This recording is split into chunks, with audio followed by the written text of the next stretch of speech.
Blog Talk Radio. The cycle of tyranny, from liberty to complacency, from complacency to dependency, from dependency to tyranny, from tyranny to revolution, from revolution back to liberty. Good evening, folks. Welcome to another episode of Lawyers Talk News Radio. As your followers know, we've been last week we had a guest speaker, goes by the name of D-Day, and she was very informative on these these things called Cestui trusts. So today I thought I'd kind of do a little wrap up on that, give a little bit of history of it, and what actually a trust is for some of those of you that may not actually know. Trust is an instrument, a legal instrument that's set up, and it's usually around some kind of property. And there's key players in it. One of them is what they call the grantor. That's one that actually grants the permission to set up this trust. And they normally set up an executor, who is the one that oversees this trust and makes sure that whatever the grantor has said, that it's carried out. And then you have a trustee and a beneficiary. Now, the executor can actually set up a trustee that would physically carry that out, and then the beneficiary is one who the trust is for. That is who would actually be, supposedly anyway, to receive the benefits of this trust. Anyhow, on these Cestui trusts, like I said, I was going to get into the history of it. If you saw the title, it also covers papal bulls and testamentary trusts. Now, the first one that I found that got set up on this was actually in 1302 by Pope Boniface VIII. He had declared a papal bull called Unum Sanctum. And it was the first express trust that claimed control of the whole world. Quite a claim, but I didn't make it. That's just what they did. And I find it very interesting that that was done in 1302, and 5 years later, for those of you who know about the Knights Templar, in 1307, October 13th, Friday, which is where Friday the 13th comes in. Anyway, they were absolutely massacred. Coincidence? I don't know. But anyway, this first papal bull here, where he claimed the control over the whole world, basically we lost our rights on the land at birth by doing that. And then the second papal bull was in 1455 by Pope Nicholas V, and his papal bull was named Romanus Pontifex. And it was the first testamentary trust through a deed and will creating a deceased estate. Hence, for those of you that are following this Cestui trust, lost at sea, presumed dead. This bull conveyed the right of use of the land as real property from the express trust, the Unum Sanctum, previously mentioned, to the pontiff and his successors in perpetuity. Therefore, all lands were claimed as crown lands.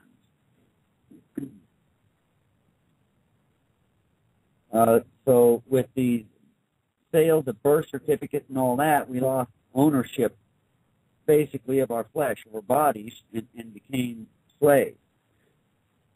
Now, there's a couple other things that happened for the third and final one that I'll just throw out here because they actually tie into this. In 1481, Pope Sixtus IV did a papal bull called Eternia Regis, which means eternal crown. It's also known as the crown of Aragon, which that crown was actually went to Spain, the most powerful nation at that time, under the Roman pontiff. Spain lost that crown in 1604 to England by Pope Paul V, and it was known as the Union of Crowns or the Commonwealth in 1605. And I'm sure most of us out here have heard of Commonwealth. That's where that ties into. And in 1975, the crown was actually lost by England, and it went back to Spain, where it remains to this day, as a matter of fact.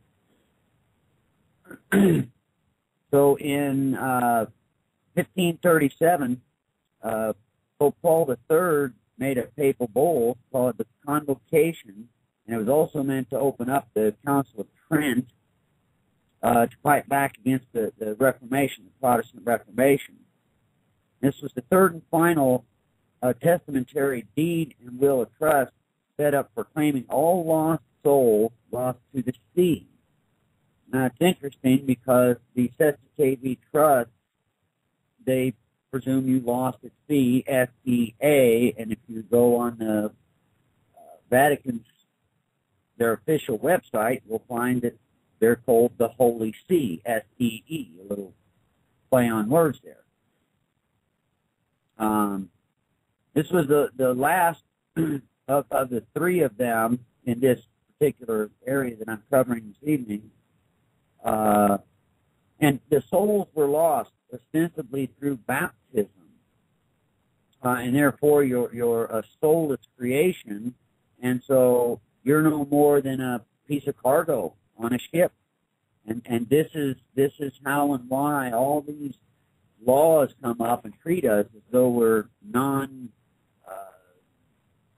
non-humans, what we would think of as being non-humans, because that's effectively what has happened. It's kind of just a rough layout of some of the history that led up to these Cestui trusts and how they've gone into in law. Can read my own notes here. Oh, yes, a little side note here, too, is in 1540, the Venetians assisted in setting up a Cestui trust. I was going to probably pick that up more on next week to help with the reaping of these lost souls. So that's really about all I had right now. I see we've got a caller on the line, and see if I've answered any questions there or made more than what I came up with. 559, you're on the air. Do you have any questions or comments? No, not right at this moment, thank you. Okay. Well, I seem to have shortchanged myself here, Fraser, this week. I thought this would have taken a little longer to get out. So anyway, yeah, this is just where these trusts have originated from, and yeah, I guess I should have put out more for next week on these Venetians, because this is where these people actually tie into all this. So, see, what do we got here? About 20 minutes. Well, I really did way underdo myself. You sure you don't have any questions there, caller? Actually, I did find it interesting that you mentioned the Venetians. Could you tell us a little bit about how they became involved in these trusts? Okay. Well, like I said, I was going to cover that on next week's show because I didn't really get into it research-wise thus far. I just got, when I was doing this research, I ran into that. That's when they helped actually establish this last trust. When I say the last trust, I mean the last trust in these series of them, of these papal bulls. And that's what got them actually involved in that. And if memory serves, don't quote me on this, but I think they actually ended up becoming an executor of this trust in some manner. Now, when I get into that next week, one of the things, too, I may touch upon are the three cities of the world. that are very, very unique. And that would, of course, be Vatican City, the city within the city of London, 1 square mile city, and then, of course, the District of Columbia. Those have very, very unique properties. They're actually freestanding nations in and of themselves. And a lot of people are not even aware that they exist. Now, I haven't seen actual footage of it, but I've run across quite a bit of research that says that even when the Queen of England goes to that city within the city of London, that 1 square mile, she actually bows to the mayor and walks behind the mayor. And that, of course, is the seat of the financial aspect of it. See, we've got another caller just came in. Hello, caller, 762. Welcome to the show. Hello. Oh, it's you, Jackie. You must have got bumped off last week. Yeah. I had my jaw dropped. Sorry, I'm so sorry. Yeah, well, I was just wondering. I didn't know I said something or something, and I know you have problems and get bumped off sometimes. I guess I could do, since you just got on, I kind of ran out of material, so this was kind of a nice little thing. I was kind of going over the Cestui Trust and doing a review after last week, and got into these papal bulls that actually led up to what we now know as the Cestui Trust. So I'll just run through them real quick for you again. In 1302, Pope Boniface VIII declared a papal bull called Bulls Sanctum. There was the first trust declaring control over the entire world. And then in 1455, Nicholas V, the papal bull was this Romanus Pontifex, which was the first testamentary trust through the deed and will creating a deceased estate. And this bull conveyed the rights and use of land as real property from the express trust, the unum sanctum, the first one, to the pontiff and his successors in perpetuity. And so all the land was then claimed as crown land. And then there was some other little blurby history you can catch up and listen to later if you want. And then the other big one was in 15... a recap from last week?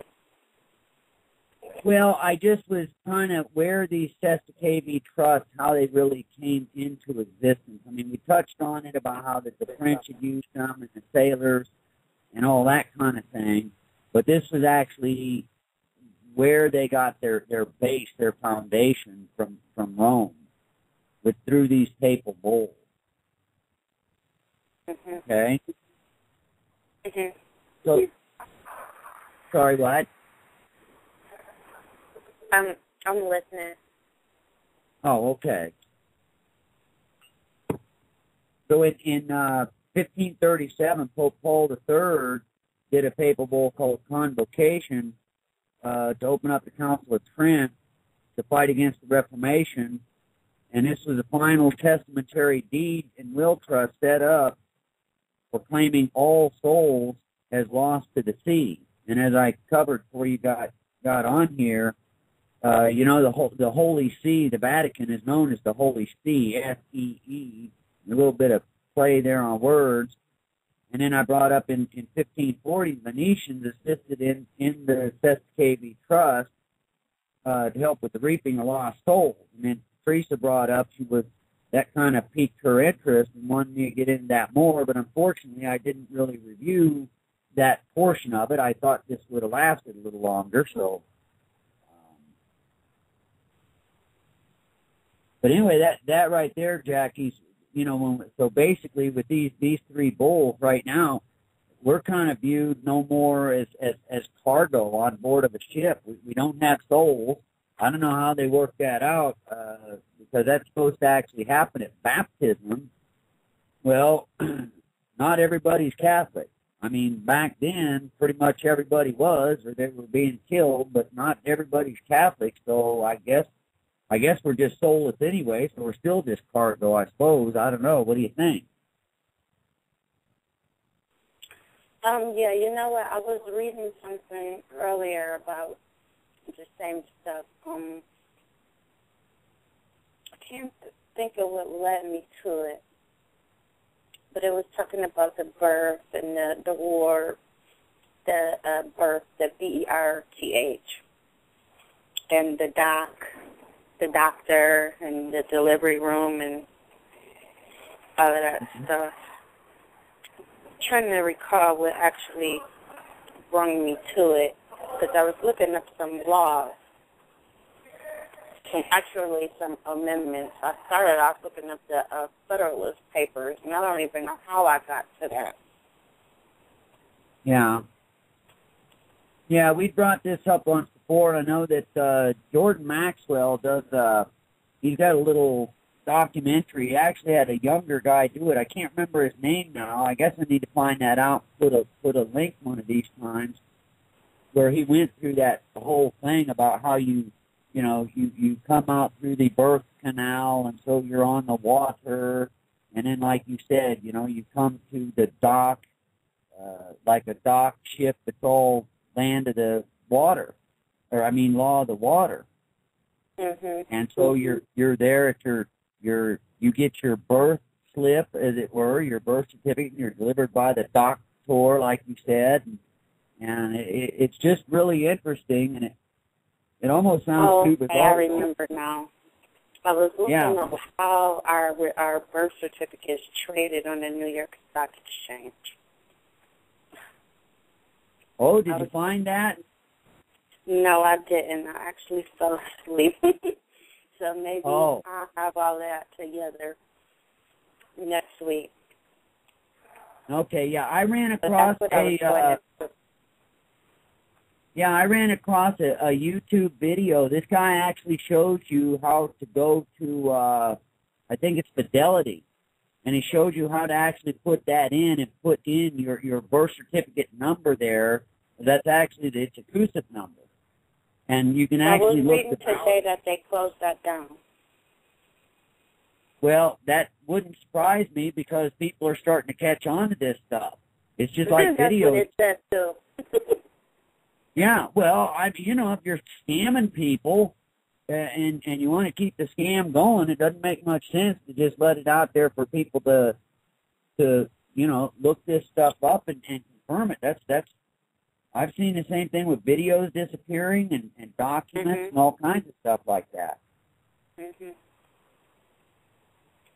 So, yeah, but that's what I was looking up earlier.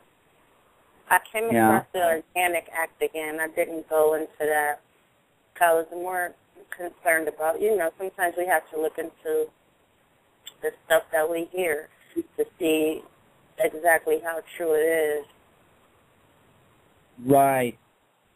Yeah, absolutely, and that's why I'm trying more just to give people means of documents and the papal bulls, things like that, where they can go look it up. I mean, I don't really want anybody to take my word for it. I want to throw these up. Go look them up. See if I'm lying to you. And when you find yourself at Thomas Library of Congress and Cornell Law University, and you find yourself looking at Dun and Bradstreet and this type of thing, and finding out that they are incorporated. The Air Force is incorporated. The Army, the Navy, they're all sub-corporations of this main corporation. Mm-hmm. Yep. So. Teresa, have you ever looked at or heard of any of these things with checking these out on like Dun and Bradstreet or Fidelity, any of that? No, I haven't actually heard that, but I haven't really looked in that direction.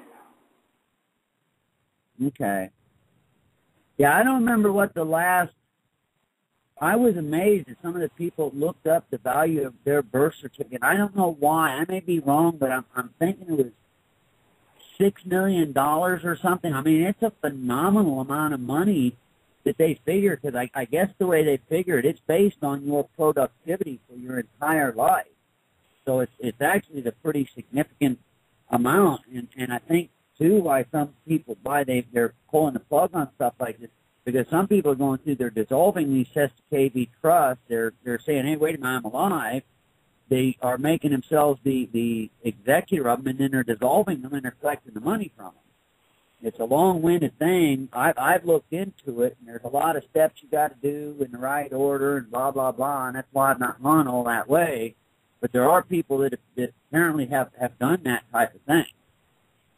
And that's where that HJR 192 that I brought up, I don't know, a couple weeks ago now, ties in, because when Roosevelt did his little shenanigans there in 33 with turning in your gold and you know, coming up with the birth certificate business and the Social Security, that was the remedy that was provided through that HJR 192 that most people haven't even heard anything about. And if I'm understanding it correctly, anybody that receives public funding, like your utility bill, if they receive public funding, those bills are actually paid before you ever get your bill. That's paid through the treasurer, because the treasurer is actually the fiduciary for that trust that was set up for it. I mean, that's how weird this stuff gets. And I was reading today, it said how it works is the dockmaster or the doctor is paid with the fiat currency. And therefore, since he's paid with this currency to deliver the package for the child, he like somehow owns you, and because he didn't really own the money anyway, the owner of the money actually owns the product, because at any time they can call for the money, but there is no money because they paid you with. It is really complicated, but yeah, I was reading exactly, you know, the little pieces of how all of this goes together, and I got into something about I think it was UCC 10-8Q and A4B. I forgot what that actually stands for. Accepted for value. Yes. Yeah. Well, see, this is where you use the money, from your birth certificate to pay off debt. Right. And see, this gets in again with that HJR 192, because what you were talking about with the doctor, because, see, when they set that up, if you look at those documents closely, what you find is we don't actually pay debt. A lot of people think they take these little monopoly money notes down and they quote-unquote pay for something. That is a discharge of debt. And it may sound like a wordplay game to most people, but there's legal ramifications of that. And so really, none of these are actually paid. It's a discharge for debt, and that's a discharge of debt, and that's what these A for V's, this accepted for value, is. They're actually discharging the debt. And those are actually done as a matter of course, like the electric company. I like using them as an example because they basically get paid twice. And that's where all this whole capital names comes in, because that's actually an account. It's a commercial thing that is done, which is why you ended up going into UCC, Uniform Commercial Code. And so in order to carry through this, what Roosevelt did, they actually discharge that debt, but then they turn around and send you a bill, which actually is not a bill. I'd have to pull the name of it up. It's actually another contract. You're actually contracting when you pay that, when they send you what we call a bill, and you send that in, you're recontracting with those people every single month. So they're actually getting paid twice for that quote-unquote bill. sounds, Jackie, like you've been looking into some of this kind of stuff, huh? You know, I can't even remember what exactly I looked up first, but it just sent me in that direction. The only thing I actually remembered looking at was the Federalist Papers. I was trying to find, I can't even remember why I was looking that up, but I ran into the same information, and it just got a little, I just came into it to look at it a different way than how I've been looking at it before. More explanatory, I would say. Yeah. Well, that seems to be how some of this research is. You know, you go off and you start looking at one thing, and then for too long, and you're looking back, like, how did I get here from there?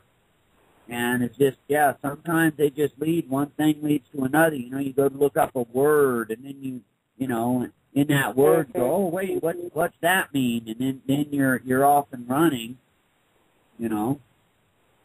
In fact, it's interesting because I had one of those the other day. I don't think I got into it on the radio show, but I was actually talking to Tracy the other day.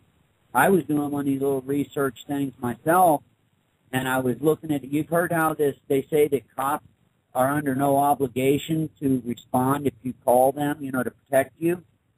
Mm-hmm. I actually found that, and it's a case called Castle Rock v. Gonzalez. And I went looking that up because I actually used to live in Castle Rock, and I wasn't sure if it was the same one. Well, sure enough, it's the same one. It's Castle Rock, Colorado. And that is where that actually started from. Gonzalez sued them because I don't remember the exact details, but he had made a call. They didn't come in, and that's when it was found out that we don't have to respond.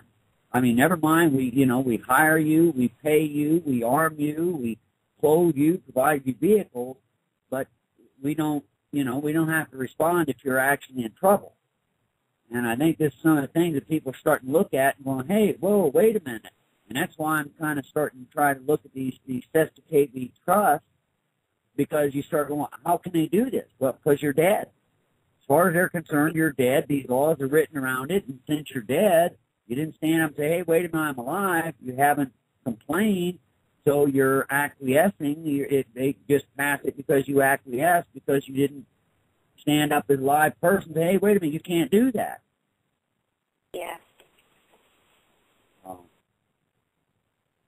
Yeah, it's a pretty deep rabbit hole, and it's just one little section of these many deep caverns that I noticed just does not seem to get much coverage. And some people, they know about it, but they avoid it.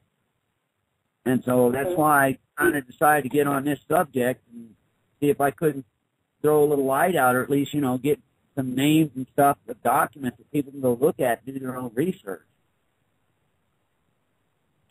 Hope they do. Well, I'm glad to hear that you were doing some research there, Jackie, too, because, one person just cannot study all of this kind of stuff. And so, so if I throw something out and you're off research and you come back, hey, you know what I found, and then, and then we can share, and that's how it kind of grows, and I think that's a lot of what's been happening, is that people been doing this for a number of years, and it just keeps growing and growing, and now the system's freaking out. I mean, you got people challenging judges on the bench, telling the bailiff, arrest that man, pointing at the judge. Mm-hmm. So, anyhow, well, we're getting wound down here to about 20 seconds. Yeah, sorry if this one here seemed kind of like a bust, because I thought that had taken a little bit longer. I was actually expecting a new caller this evening, but he didn't make it. So, but anyhow, well, thank you guys for joining this evening, and I'll try to get a little more material for next week, and then, maybe get in that Phoenician thing, Teresa, that you were talking about. So, okay. Thanks for joining, you guys, and hopefully we'll see you here next week. Okay, good Hey, night. good night. Good night.